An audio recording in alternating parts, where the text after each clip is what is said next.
Hey everybody. So we're here at Corbett Public Relations today just before the holiday season, getting probably our last Periscope in before the weekend. We're trying to do as many of these as we can over the next couple of weeks and help people out to learn how to be better networkers, branders, marketers, networkers, etc. So today we're going to talk about holiday networking. I just came back from I think my third this week. Yes, third holiday party and event. And it's a great time of the year to get out and see people, people you might only see a couple times a year. So we'll give you a couple of quick tips and some strategies for, working with and working effectively through networking season. But these things, these tips, most of these can be used all year round. I'm not going to get into don't drink too much and don't eat too much and don't overindulge and dress appropriately. That's stuff that, every single, blog or tip piece that's out there has that information on it. You don't need to know that. If you're a networker, you're a professional, you know those things. But certainly one thing we always talk about in the classes that I do is being prepared. And being prepared doesn't matter what form of marketing you're doing or networking that you're doing, you want to be prepared. So you need to have a plan for networking and what you're going to be doing. And there's a lot of elements to that plan, but certainly you want to have goals. If you're going to go to one event, you got to know who's going to be there. You got to do your research and you got to plan it out. And what is your goal? Do you want to meet new people? Do you want to strengthen relationships with people that you know already? Do you want to have the ability to promote something in the new year, develop business? These are all goals, and certainly we probably all have the goal of developing new business for 2016. That's one of my goals. I go out to these networking events to see people, thank them for the business that we did, as well as generate ideas and maybe think of some things we can do with the people, with a client or prospect or referral source next year. So you want to have a plan, you want to have your goals, you want to know you want to know where you're going, because a lot of times these networking events are at a restaurant or a catering hall or someplace that you may never have been before. So do take a few minutes to mark down where you're going to go or how to get there. We have it on our phones, right? We have the map and everything. But I was at a place last night. I know where the building was, but it turned out the event was in the basement, so I had to have a whole hassle in terms of finding that, and there was a tremendous amount of traffic. I was in a shopping area, and it took, probably 10 or 15 minutes longer than it normally would take for me to get to that area because of all the shopping traffic. It's good the economy's moving well and people are buying stuff, which is always helpful, and it shows that it's the holiday season. But map that out. Don't forget that it's going to be a more crowded and busy time of the year. Networking is an important part of business, but you have to be prepared around this time of year about what questions to ask people and how to engage with people. People don't necessarily want to talk too much about business during the holiday season. They want to talk about other things. The year's coming to an end, but you certainly want to map out your questions, think about some things you can ask people, things that will get people engaged. We're here in New York, where I'm broadcasting from, and the weather is ridiculous. It's like 63 degrees today on December 10th. And it's amazing, and people are talking about that left and right. We always talk about the weather, right? But you want to have your questions there, and the questions you want to ask people are things about what their plans are for 2016, and then be helpful. Is there any ways that you can help them in 2016, and be proactive, or listen to what they're saying and how you might be able to help them achieve their goals? That's a question I love to ask people. Is what's your personal goal? What's your business goal for 2016? And it's December. It's early December. People are probably thinking about that. They're thinking about their New Year's resolutions. They're thinking about all these things that they're going to be doing, or hopefully going to be doing, for 2016. I got a goal, and my goal is to do 200 of these Periscope podcasts in 2016. So I get 200. So that's a lot. And they're going to translate a lot of them into blogs and other things. But you should set your goals. And we talked about having a plan for networking. Think about yourself. What are you going to talk about? You can talk about your successes for the year, what you're looking forward to next year, and think about that in advance. We always talk about practicing your elevator speech. It's something that people change from time to time, but you should have your elevator speech down pat. And so you're going to be meeting. Likely, you're going to be meeting a lot of new people, or new people during this period of the year. I can tell you, I meet probably more new people in the month of December or end of November through December that I meet almost all year round. I think I picked up 12 or 15 LinkedIn connections alone yesterday. So these are all new people that I want to connect with, and I have a plan for following up with them and speaking with them in the weeks and months to come. Another important fact about holiday networking is who's going to be at these parties or at these events, right? And typically, they're the people you regularly engage with, the people, your clients, your friends, the people that you know or members of your group. But think about this. I often find at these networking programs and parties near the end of the year that you find the key decision makers or the CEOs or the high-level executives at these events. And why is that? Well, they don't typically get out of the office and interact with other people who are involved with the business.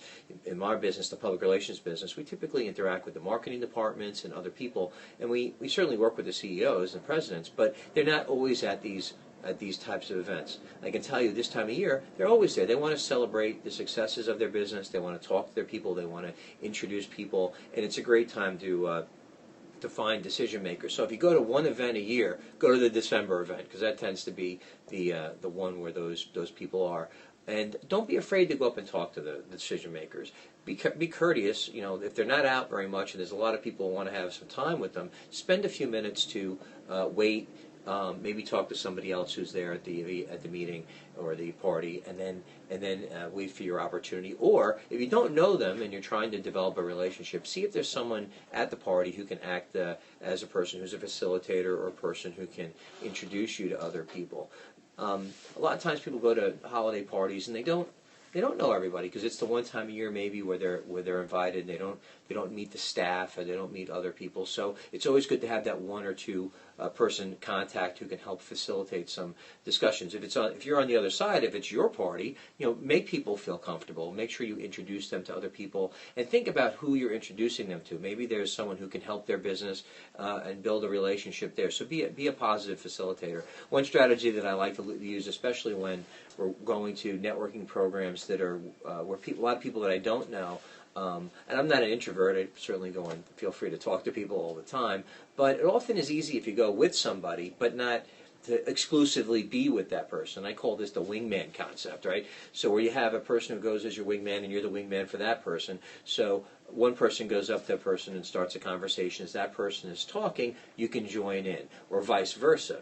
And then once you start the conversation, you've had your few minutes together, then one person can break off, and then the other person finishes off the conversation. And you can repeat that throughout the night. The wingman concept's a lot of fun.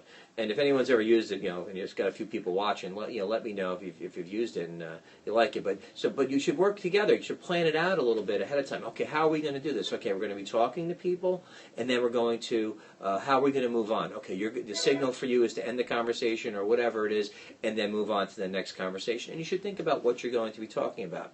I like to go with people who are clients of mine or friends who have different. We are in different businesses so that we can work synergistically together and find conversations and people that we know. And then also, it's great help when someone's talking with somebody and you really don't want to. You want to get out of that conversation, right? You don't want to be there anymore. That your wingman can come in and save you, just like in Top Gun. They can come in and protect you from the situation there, and then you can move out to somewhere else. And it's often better when that person comes into that conversation. It's easy to break that apart, especially if it's someone who's chewing your ear off, or maybe it's just someone who you don't need to spend too much time with. You don't want to be rude, certainly you want to be friendly, but maybe time to move on and find more people who are part of your target audience. Or in a networking event, you want to go to events that are target-rich environments, right? You want to find people who fit your ideal client profile, your ideal referral source profile, etc. So that's part of your plan. Know who you're going after. So the wingman concept is something that I like to use as often as I possibly can. I get a lot of invites to parties, and a lot of times people are like, "Oh, I'm tired. It's been a long year. Do I need to keep going, to these holiday parties?" But I say yes. Again, one, because the decision makers are often there, and two, it's a great way to spend some time with people and thank them and be appreciative of the effort of the invitation, but also the fact that if you've done business together, you've gotten a referral, it's a sign of respect and appreciation. So, and you never know when you're out of sight, out of mind. People don't remember you. If you go to the event, you see people. I can tell you alone that I've been to events recently where I bumped into people I haven't seen in a year or two, and they're very appreciative. We had a quick conversation, and I have a couple meetings set up for the beginning part of next year. So if I wasn't there, those things would never have happened. So you have to be going to events. So other things, positive, back in 2009, 2010, we had some tough times, economic times. People were down, and stay positive. Talk about the good things, the positive things that have happened to you during the year. Psychologically, that's good. That's what people will remember. If you're a Debbie Downer or a person who complains a lot,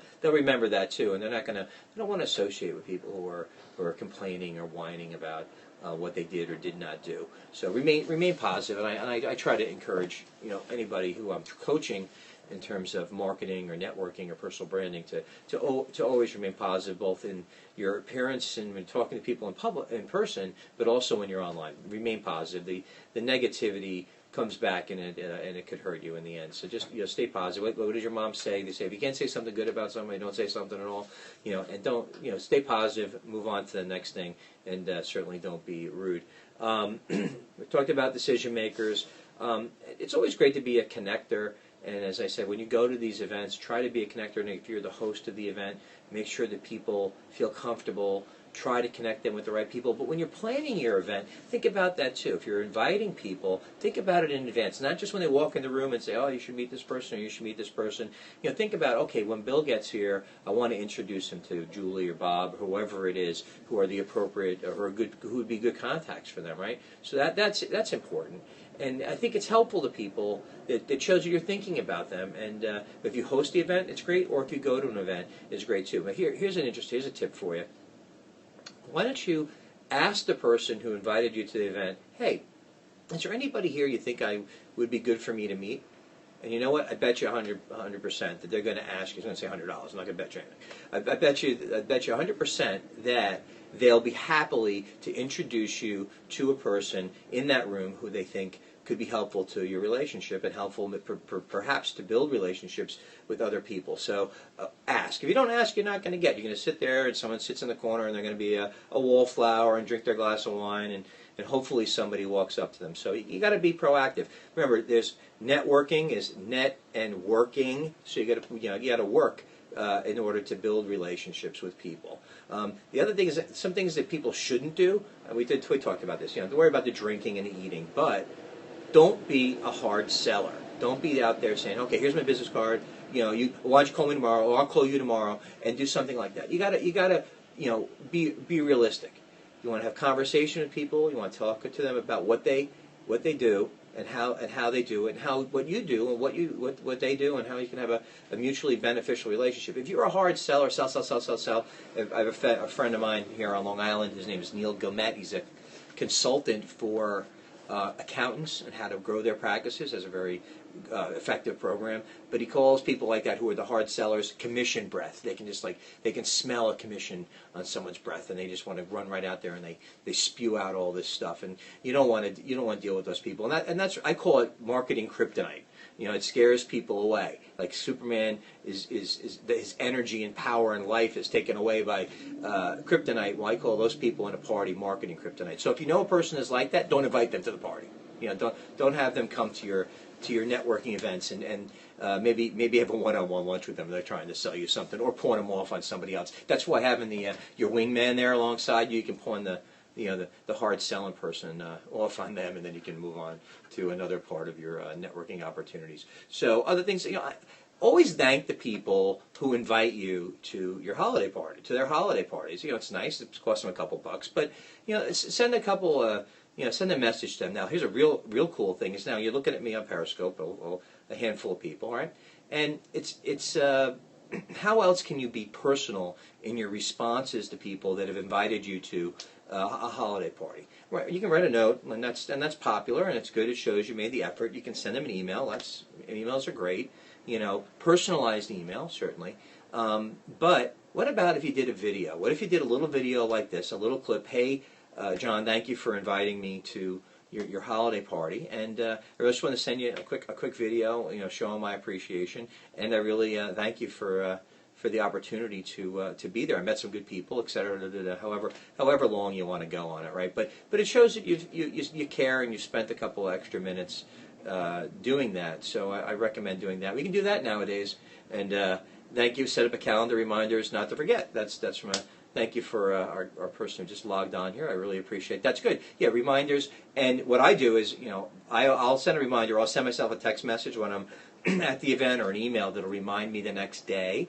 Or when I get that, I always, even if I know the person, I get their business cards. So like when I'm going through my business cards and I'm adding people into my LinkedIn, or I'm adding into whatever I'm doing, I take I see the person who invited me their card, and that reminds me to do the invite and the reminder. And then if they invited me to something, then I try to reciprocate. I try to invite them to something in the future, an event or an opportunity to meet some people. What goes around comes around. People want to do business with that they know, like, and trust. I'm not the first person to come up with that one, but we know it. And if you're going to know, like, and trust people, and you want to build those relationships with them, and holiday parties, offers that, a wonderful opportunity for that. I personally still send Christmas cards, holiday cards to people. I think that's important. I tell you one thing I don't like is I don't like getting 500 email Merry Christmases or 500 email Thanksgiving, Happy Thanksgivings, all these things that I honestly delete them in about 2 minutes or 30 minutes. I delete them all. Because I appreciate people being thankful, right? Happy Thanksgiving, right? But I would rather get a two-sentence email from someone that says, "Hey, Bill, hope you have a great whatever, Happy Thanksgiving." Even if they wrote it, I don't want to get some picture of a turkey or a pilgrim or something like that. I don't need to see that. I want that personal response about somebody, because to be honest with you, I don't know anybody who sent me them because I deleted them all. I've been wished Happy Thanksgiving 500 times, but I don't know who wished it to me. But if someone wrote me an individual little note, I think that stands out, and you should do that too. Send a little note to the people. Instead of sending out an e-blast to 5,000 people, send it to the 50 people who actually you care about and who care about you. So spend that that specific time to do that. It's this time of year when if you can't make a holiday party, you know what? We still have our phone. Right? You still got your smartphone. You can still call people. So if you didn't make it, give them a call. Talk to somebody. Make a list of people so that you have to call or you want to call. My list? I have a list that I keep at all times of anybody who has referred me a piece of business during the previous year. Every one of those people gets a call. I don't care if it's someone who's coming to one of my classes. That's even a free class. If they've referred somebody to come to that. Again, I'm about building relationships with people. Or someone sent me a referral for a public relations client that would be a significant impact on my business that had a higher dollar value. But regardless, if it's a small effort or a large effort or however it panned out, I always thank them. So hey, look, I have a small business. Like most of the people probably watching, I have a small business with a few employees, and but I have great clients and great people. I'm involved in lots of different networking groups and charities, and there are a lot of people that I'm appreciative for them thinking of me and for what they've done and how they've helped me. So I think appreciation, whether it's Thanksgiving or Happy New Year's or a prosperous New Year or Happy Hanukkah or Kwanzaa or Christmas, whatever it is a good time to give people a call on the old telephone and not just an email. So I think we'll wrap it up with that. I hope you got a couple ideas from today's video. We'll put these tips up on a list for you on my blog in the next day or two, or maybe next week, being at late Thursday now.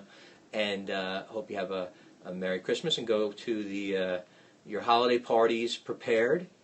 You have your elevator speech ready. You know who you're going to talk to.